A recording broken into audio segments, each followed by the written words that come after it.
হত্যা মামলা থেকে দায়মুক্তির উদ্দেশ্যে ঘুষ লেনদেনের অভিযোগে করা মামলা থেকে বিএনপির ভারপ্রাপ্ত চেয়ারম্যান তারেক রহমান ও সাবেক স্বরাষ্ট্র প্রতিমন্ত্রী লুৎফুজ্জামান বাবর সহ ৮ জনকে বেকসুর খালাস দিয়েছেন আদালত। বৃহস্পতিবার ২০ মার্চ সকালে বিশেষ জজ আদালত ৩-এর বিচারক এই রায় ঘোষণা করেন।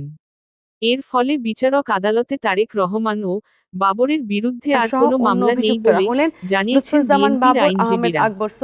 বিএনপির আইনজীবী বোরহানউদ্দিন জানান, আসামিদের বিপক্ষে কোনো সাক্ষ্য প্রমাণ উপস্থাপন করতে পারেনি দুদক। এতে তারেক রহমানের দেশে ফিরে রাজনীতি করতে আর কোনো বাধা নেই। জনাব আবু তাহের বিশেষ ৩ নম্বর আদালতের বিজ্ঞ বিচারক, ইঞ্জিনিয়ার সাব্বির হত্যা মামলা সেই বসুন্ধরার আলোচিত মামলা, যেই মামলার আজকে তিনি রায় ঘোষণা করেছেন একটু আগে। রায়ে তিনি বলেছেন এই মামলা কি একটি হোপলেস মামলা।